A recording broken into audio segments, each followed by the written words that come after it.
Hi, I'm Liz with the Missouri Star Quilt Company, and today I'm joined by Dr. Karen Nyberg, who is an artist, astronaut, and earth advocate, and we're going to work on a quilt with her today called Endangered Animals. So Karen, tell us a little bit more about yourself and how you became an artist and earth advocate. Sure, thanks Liz. From the time I was a little kid, I was very interested in space and art and creating. And so I followed my dream of being an astronaut and got very lucky, got to fly to space twice over a 20-year astronaut career. Yep. And then when I finally decided to retire in 2020, I decided to try to spend a little bit more time with my other passions, which is art, and then also the perspective I gained from being in space of our planet Earth. And so I'm kind of combining those things now and having a lot of fun with that. Awesome. And so this is a star quilt that you made based on something that happened during your time in space. So tell us a little bit about that too. Yeah, so one of the things, we're on space. My second flight was almost 6 months long, and so we have time for hobbies. And so I brought some sewing supplies with me, and I talked to the folks at NASA on the ground, like I would really love to do a sewing project of some sort. Awesome. And after I got to space, they worked with Quilts Inc. and came up with this idea of this astronomical quilts block challenge. And so I made a star-themed block in space, which took a really, really long time. Right. Sewing in space. So I managed to make one. And then they put out a call for people to submit star-themed blocks. And so this design is very similar to the star I made. It's not exactly, mine was not as perfect. I kind of designed as I went. Right? Yeah, I sewed by hand, I designed as I went, and there's some challenges with that. But so this is called the Challenge Star Quilt then, because it's kind of designed after that idea. Awesome. So you guys can find more information about that in the links below. We have some links to, obviously you did some videos from space, and so you may remember that she also taught us how to wash our hair in space. So there's a couple of links below to some other good things from you. And in addition to that, we wanted to show you a couple of Karen's other patterns. So you can see behind us here the cupola quilts, and so we have that pattern here at Missouri Star as well as one called Orbital. And so this one is also done using some techniques similar to what we're going to use today. So once you've tried this quilt, you're welcome to try all the quilts and make them your own. So we're excited to try this out today. Okay, so what we're going to work on today, guys, is the Endangered Animals quilt. And you can see behind us here that it has this look of earth, and it's created by using an applique technique that creates the ombre. So the fabric itself is gorgeous. It comes from your photos of Earth from space. Yes. And that's amazing. So we want to check out the entire line because it's lots of different pieces of Earth, right? So we've got sand, we've got some mountains, we've got some oceans, we've got some rivers, and so it's all beautiful, beautiful stuff. So we're going to show you how to make this quilt using the same colors that are in this original. But we want to encourage you to make this your own. So you can use any fabrics. Make this green, make it pink, make it whatever you'd like to make it. And you can use your own animals even. But we used endangered animals. So clockwise from the top, we have the Javan rhino, the vaquita, which looks like a dolphin, but it's not the dolphin, right? Chinese pangolin, the African forest elephant, the kakapo, the Amur leopard, Western lowland gorilla, and the hawksbill turtle. Okay, so to get started on this Endangered Animals quilt, first we need a background square. So I'm going to refer you to the pattern for all the measurements, and the pattern also includes this really fantastic, great big printout of the animals. I'm going to open this up and show this to you.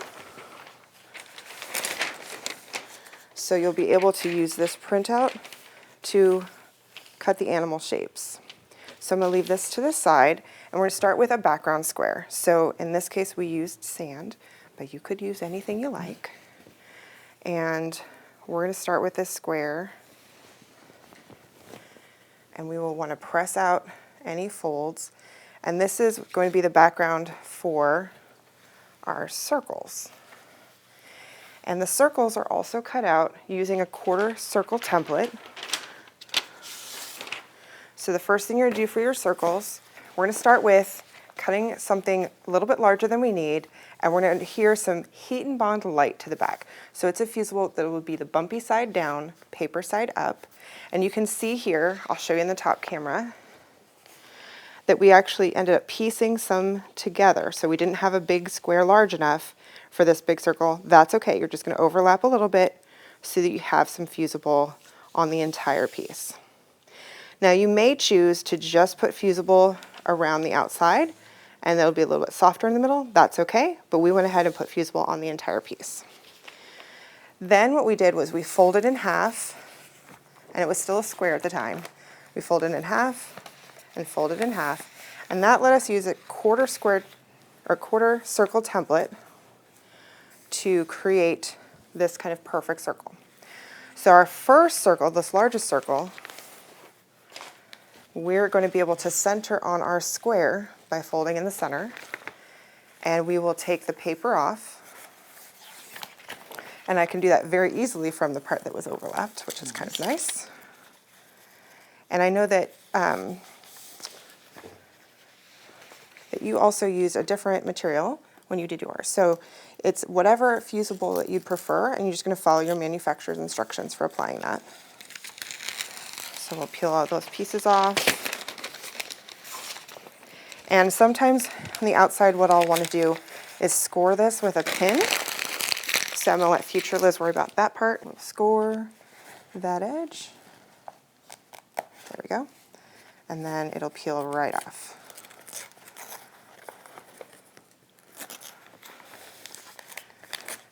So then we have the shiny side, that's that glue.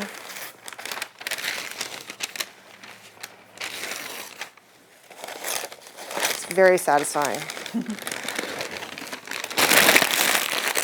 And future Liz will worry about that part. Okay.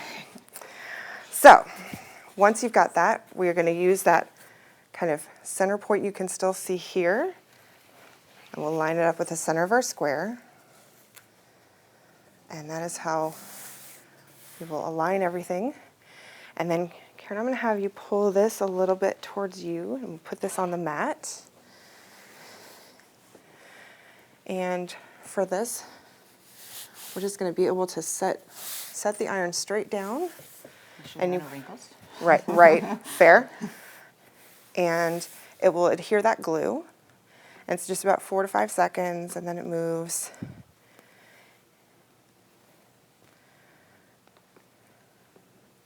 And we'll do that for the whole circle, and we'll join you back here in just a minute. So here we have the center circle applied down, and this is Nile River. The Nile River, yep. And so we are going to get to see a good chunk of this, but we're going to cover it with the next circle to create a graduated look from dark to light. So our next circle, cut out the exact same way, is going to be this one. And is this also the Nile? That is also the Nile River. It's just a different colorway of Okay. the same. So if you got real sneaky, you could line it up so that they actually kind of match. But this is going to be offset a little bit from the original, so it's not a perfect circle coming up. The other thing that we can do, we cut this in that perfect quarter circle, but we can kind of improv the edge a little bit if we want to. Yeah. So we can use a good pair of scissors or the rotary cutter and just give it a wiggle. Right now I'm going to use this same circle, but that reminds me of a story you were explaining about the scissors in space. Yes, I brought myself some needles and some fat quarters to sew, but I did not bring fabric scissors. And the scissors that are on board the International Space Station are not meant for cutting quilting fabric, and it was a bit of a challenge. That's something we can relate to, not having the fabric scissors. And I'm going to score this again. So I also don't have my fabric scissors on me. And we're just going to peel this away.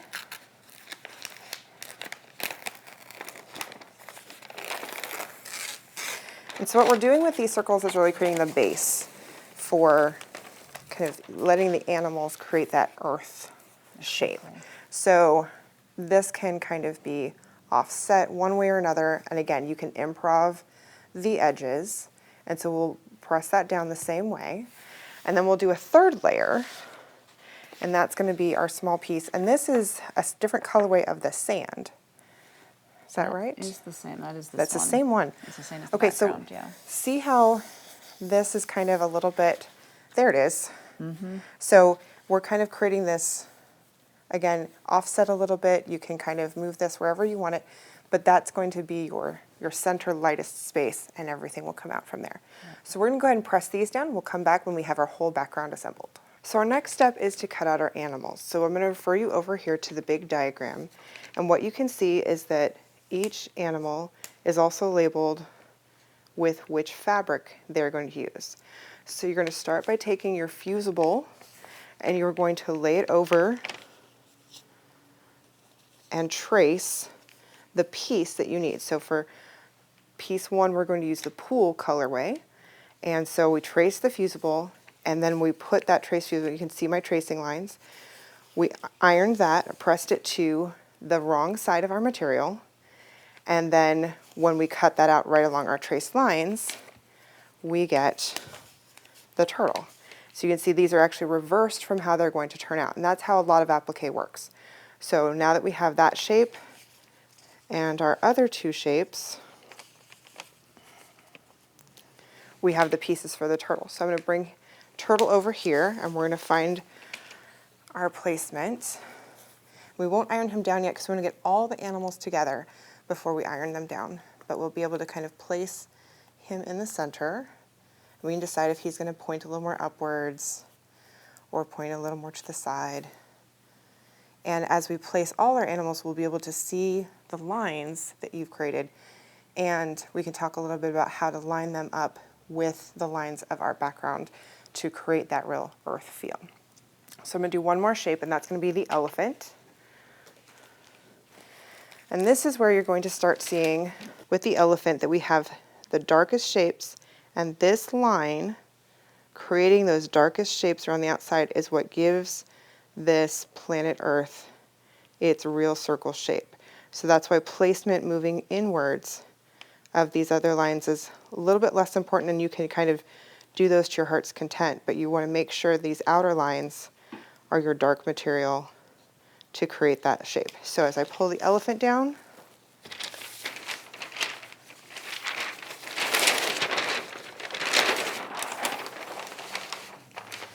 and into shape here, we're going to do the same thing for our elephant shape, tracing it onto our fusible, ironing that fusible to our fabric, and then cutting our fabric out, and we'll be able to place the pieces of our elephant.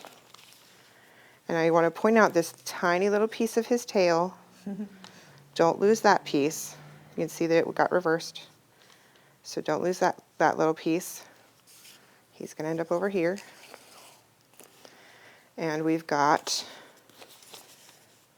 this, so everything will reverse. So I'm going to take this over once we have it here. Let's show you how it all came together. We've got ocean, we've got lake, and then we've got midnight. So that's that darker outer piece. And as you can see, that curve of that darker fabric is going to create these pieces. And it's easy to scoot his feet around, so it's nice to lay this out and then come back and flip it. You can see just a little bit lighter here at the top. So that's how all our pieces came out, and now we're going to reverse him and bring him over here. So our elephant, this fabric is going to line up with the bottom of the turtle, and that gives us that kind of ombre feel. And then we start placing our elephant. And I'm putting him too high up, so we're going to have to scoot him down. So we'll bring this a little bit. Yep. Yeah, the important thing is just get this horizon where the black meets. Perfect. Okay, so you can see that his trunk falls inside that piece, but then we've got our darker pieces at that horizon. And his little tail. Don't forget his little tail.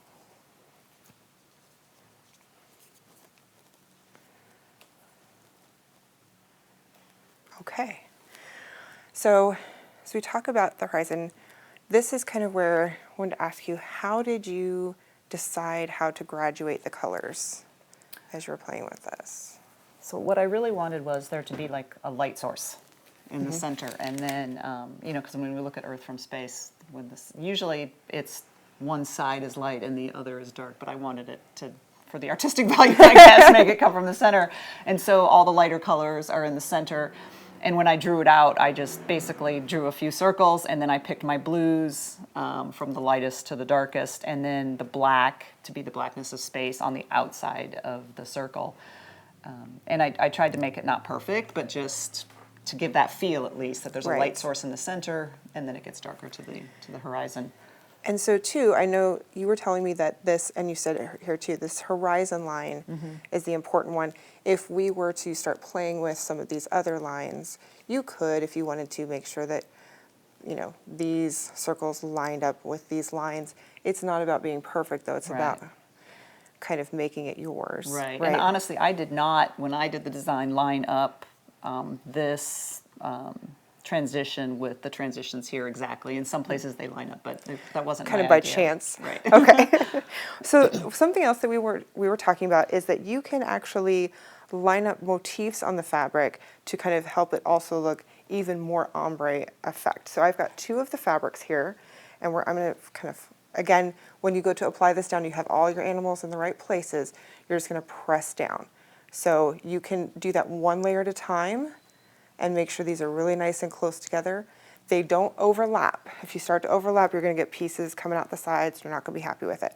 But you'll just take, and I would start with the body that lines up on the horizon, take the paper off, press that down, then start lining up your smaller pieces. And you can do these one at a time. You don't have to get the whole thing down and then press it. So you can press one piece at a time, come in and press the next pieces. Once you've got that done, you can move on to the borders. But I want to show you one of the cool ways to cut out the fabric so that it has an even more ombre effect. It's a really neat technique. So I'm going to take this away for a minute. So again, one of the things that we can do is line up the fabrics a little bit. So Karen, why don't you show us how you did this? Because I know you've got a cool technique and thought about how to actually line up the colors. Yeah, I think it's fun to try to make it look like it runs very smoothly together. And a lot of the fabrics have the same color tones within them. Like you see on this one, you see kind of the more of a royal blue inside it that matches the royal blue here, and you see the whole fabric line, all the blues. You can find find colors that match. Yeah. And then also a lot of them have clouds on it, and so what I like to do is, in fact, I did it on the elephant on my piece. I think that's the only one I did, but I like to kind of line up when I'm cutting the pieces so that you might find some clouds that match or some colors that match. So that it looks like it's all running together. It can take a little bit of work to figure that out, but so you have the lightest part here matched with the lightest part on the other fabric, and then when you do the transition lines between the two, they kind of just flow very naturally, and Awesome. It's really fun to play with that. And it takes a little more time, but and a little more fabric because you need to be able to place it on the fabric It's kind of being a little fussier with it. Right. So you do want to order a little extra fabric if you want to play with that, but it has a really cool effect. It really does. So I'm going to show you that here in the top cam as well, and I'm going to scooch around here. So guys, what we're looking at is how in the elephant here, these are two different colors. We just played with how that line works, but that line starts to disappear when you line up those motifs. And so how we can do that again is by looking at this darker blue and lining it up with darker blue, taking the clouds and connecting the clouds. And again, it can be a little fussier, but sometimes that's really fun. So if that's something that you're interested in, get a little extra fabric, go to town playing with this, and also think about, you don't have to use the exact same colors that we used. So you can pick more of the greens, more of the aquas, and also start connecting them together, and it'll give you that really beautiful ombre effect. So that's a really fun addition to this project.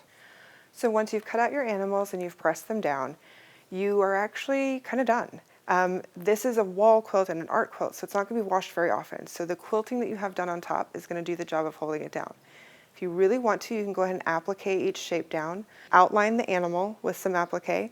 And what kind of applique stitch do you usually use? I usually use a zigzag. Okay. And so sometimes we'll use a blanket stitch or even a straight stitch. And we have some links below too for some more information about using applique stitches in your projects. So check that out below if you're interested in more stitches to use. But again, because this is a beautiful art quilt and it's going to usually hang on your wall, the quilting itself is going to do the job of holding everything down. And as you can see in the quilt behind us, you have that light to dark effect, and it looks like planet Earth, made from the endangered animals. So that is our tutorial on the endangered animals quilt. And thank you, Karen, so much for being with us today and sharing this beautiful quilt and your tips. For more quilts from Karen, there's also the orbital, and it's also an applique quilt. And then there's cupola views, which is also behind us. There's also an exclusive pattern from Karen in our Block Magazine Celebration issue of 2023. So be sure to tune in for more patterns and more projects using the beautiful Earth Views line from Karen Nyberg. And we hope you enjoyed this tutorial from the Missouri Star Quilt Company. Thanks. Hi everybody, it's Jenny from the Missouri Star Quilt Company. We hope you enjoyed watching this video.